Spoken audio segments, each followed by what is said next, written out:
His presence was overwhelming, a magnetic pull that felt entirely dangerous yet completely irresistible. "Are you scared of me?" he asked softly, his eyes locking onto hers with an honesty that stripped away all her defenses. "No," she whispered, her voice barely audible over the roaring of her own pulse. And it was the truth.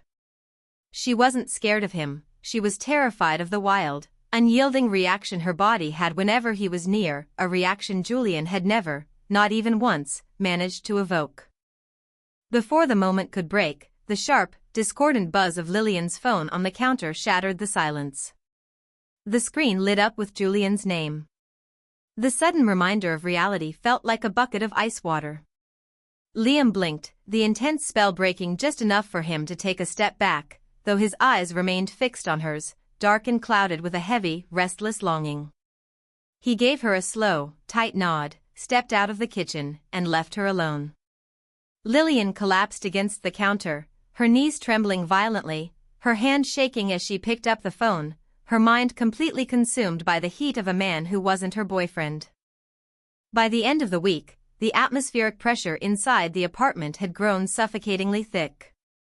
Every shared glance across the dinner table became a silent conversation, and every accidental brush of their shoulders in the hallway felt like a spark dropping onto dry wood. Julian, entirely swallowed by his own world, announced on Friday evening that he had to leave for an out-of-town corporate retreat until Sunday night. He packed his bag carelessly, gave Lillian a brief, dry kiss on the cheek that felt more like an obligation than affection, and vanished through the door.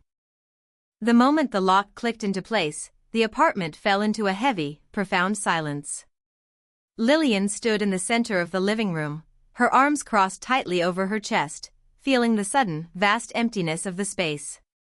Then, Liam stepped out of his room. He had changed into a soft, dark flannel shirt with the sleeves rolled up, revealing the strong, corded muscles of his forearms. He stopped at the edge of the room, his gray eyes locking onto her with a raw, undivided focus that Julian had never possessed. Without the buffer of her boyfriend's oblivious presence, the air between them instantly charged with an unbearable, magnetic tension. "The storm outside is getting worse," Liam said softly, his deep voice cutting through the quiet. "You shouldn't stay cooped up in your thoughts. Let me make you dinner." Lillian could only nod, her heart giving a nervous, erratic flutter against her ribs. An hour later, the apartment was bathed in the dim, amber glow of a single kitchen lamp. Outside,